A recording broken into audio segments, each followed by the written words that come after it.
दोस्तों, स्टारबक्स इस वक्त दुनिया की सबसे बड़ी कॉफी कंपनी है और अगर उनकी रेस्टोरेंट चेन्स या फ्रेंचाइजी की बात की जाए तो दुनिया में स्टारबक्स से ज्यादा स्टोर सिर्फ मैकडॉनल्ड्स के ही हैं।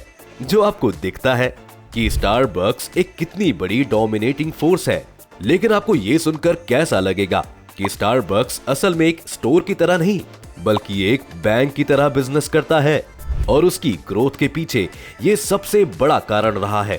लेकिन कोई स्टोर कैसे एक बैंक बन सकता है और क्यों इस पर सरकार के कोई रिस्ट्रिक्शंस नहीं है? क्यों इन्हें आरबीआई के रूल्स फॉलो नहीं करने पड़ते? ये जानेंगे हम आज इस वीडियो में, तो अंत तक बने रहिएगा हमारे साथ। लेकिन वीडियो शुरू होने से पहले अगर आप चैनल पर नए हैं या आपने अभी तक चैनल को सब्सक्राइब नहीं किया है तो चैनल को सब्सक्राइब करना और बेल आइकन दबाना ना भूलें।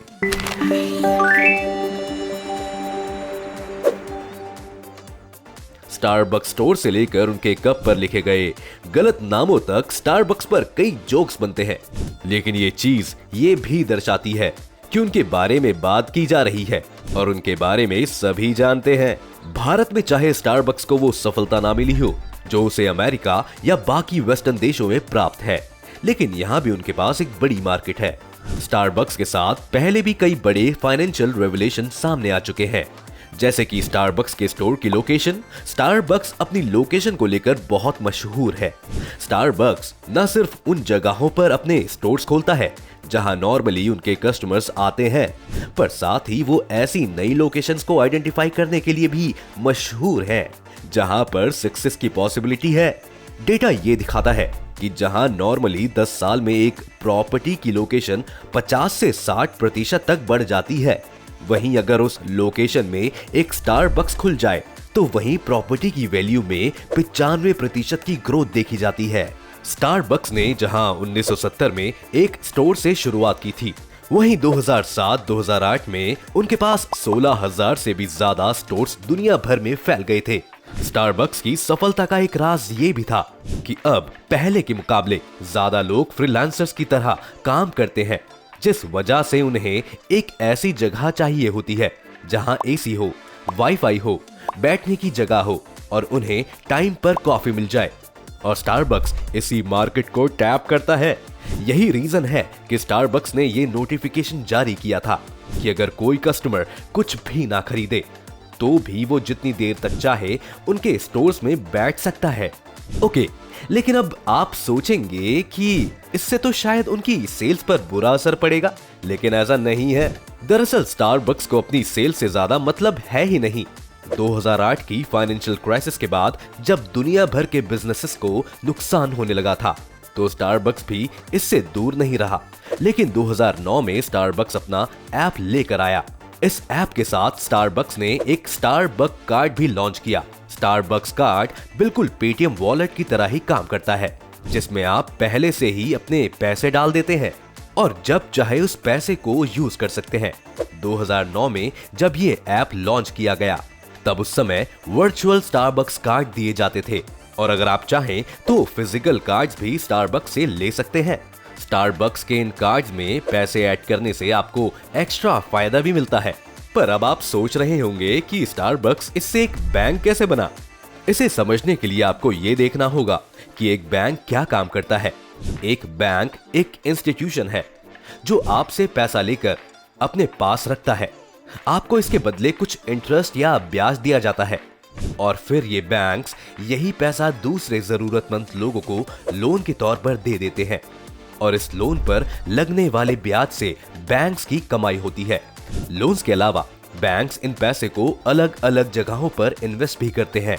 अब इस स्टारबक्स के केस में समझिए, स्टारबक्स के कार्ड्स में इस वक्त $3 बिलियन या कहें 2000 करोड़ रुपए से ज्यादा पैसा पड़ा हुआ है।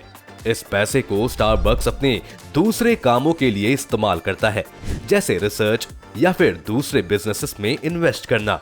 मजेदार बात तो ये है कि क्योंकि ये पैसा अपने बैंक में न रखकर स्टारबक्स के कार्ड में रखा हुआ है तो आपको इसके बदले कोई ब्याज नहीं मिलेगा।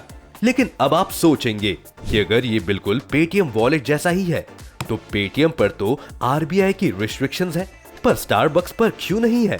स्टारबक्स ने खुद को इस परेशानी से बचाने के लिए एक कमाल का तरीका निकाला है, जहां पेटीएम वॉलेट के पैसों को आप कई सारी चीजों के लिए इस्तेमाल कर सकते हैं और कैश के रिप्लेसमेंट के तौर पर इस्तेमाल कर सकते हैं। वहीं स्टारबक्स कार्ड के साथ ऐसा नहीं है, क्योंकि उन कार्ड से सिर्फ आप कॉफी खरीद सकते हैं। लीगल तरीके से कहा जाए तो ये कॉफी मेंबरशिप जैसा ही है, यानी आपने अपनी कॉफी के पैसे बिना कॉफी खरीदे ही एडवांस में दे दिए हैं, जिस वजह से ये बैंक्स की कैटेगरी में नहीं आता है। स्टारबक्स इसी लूप होल का फायदा उठाता है और बिना कॉफी बेचे उसके पास हमेशा पैसा रहता ही है। अब इस सिस्टम में एक और चीज है जो स्टारबक्स की मदद करती है। वॉलेट या कार्ड सिस्टम के साथ कभी कभी ऐसा होता है कि कुछ लोग अपना पासवर्ड भूल जाते हैं और रिकवर नहीं कर पाते। कुछ लोगों के कार्ड्स गुम हो जाते हैं। ये वो लोग हैं जिनके अकाउंट में मान लेते हैं 2-3 हजार रुपए पड़े थे। अब ये पैसा उन्हें कभी वापस नहीं मिलेगा, लेकिन ये पैसा स्टारबक्स के पास हमेशा मौजूद रहेगा। और ये भी स्टारबक्स के लिए अच्छी बात है, क्योंकि स्टारबक्स के पास जो पैसा है उसमें से 10% अब उन लोगों के लिए एक्सेसिबल नहीं है जो अपने कार्ड्स खो चुके हैं या फिर अपना पासवर्ड्स और लॉगिन प्रिविलेजेस गंवा चुके हैं। स्टारबक्स जानता है कि उसे इस लॉस हुए पैसे से कितना प्रॉफिट होता है, जिस वजह से स्टारबक्स ने कई सारे गिफ्ट कार्ड ऑप्शंस भी मार्केट में लॉन्च किए हुए हैं। गिफ्ट कार्ड्स छोटे छोटे अमाउंट्स के वो कार्ड्स होते हैं जिन्हें देकर आप एक स्टारबक्स में कॉफी या फिर उतने ही पैसों का कुछ और खरीद सकते हैं। बहुत से लोग जो अभी किसी को बहुत अच्छे से नहीं जानते हैं, लेकिन किसी ओकेशन की वजह से गिफ्ट देना चाहते हैं, तो वो लोग कैश की जगह ये गिफ्ट कार्ड्स देना प्रेफर करते हैं, क्योंकि उन्हें पता है कि वो इंसान कभी ना कभी स्टारबक्स तो जाएगा ही। स्टारबक्स से जब आप ये गिफ्ट कार्ड्स खरीदते हैं तब भी वो सारा पैसा एडवांस में उसके पास चला जाता है। गिफ्ट कार्ड्स के बारे में भी एक अच्छी बात ये है कि या तो वो ज्यादातर गुम हो जाते हैं या फिर बहुत से लोग जो इसे गिफ्ट की तरह रिसीव करते हैं वो इसका इस्तेमाल नहीं करते। और क्योंकि आप इस पैसे का इस्तेमाल भी नहीं कर रहे हैं, तो ये पैसा भी स्टारबक्स की जेब में ही जा रहा है, वो भी बिना कुछ बेचे। इसे ऐसे इमेजिन करिए कि अगर आप स्टारबक्स से 150 रुपए की कॉफी खरीदते हैं, तो स्टारबक्स को हो सकता है कि उस कॉफी की सेल से 70 से 80 रुपए तक का प्रॉफिट हो रहा होगा। लेकिन जब आप 150 रुपए का एक गिफ्ट कार्ड खरीदते हैं जिसे बाद में कभी यूज नहीं किया जाएगा, तो उससे स्टारबक्स को पूरे 150 रुपए का फायदा हो जाता है, क्योंकि उन्हें किसी को कुछ भी बेचना नहीं पड़ता और इसलिए उनकी कोई कॉस्ट ही नहीं आई। ये एक परफेक्टली लीगल 100% प्रॉफिट कमाने का तरीका है। इन स्कीम्स के साथ स्टारबक्स को और भी फायदे होते हैं, जैसे अगर आपके कार्ड में बैलेंस बचा हुआ है तो आप किसी और स्टोर की बजाय स्टारबक्स में ही जाएंगे, जिससे उनके मौजूदा कस्टमर जल्दी से किसी और स्टोर में स्विच नहीं कर पाते हैं।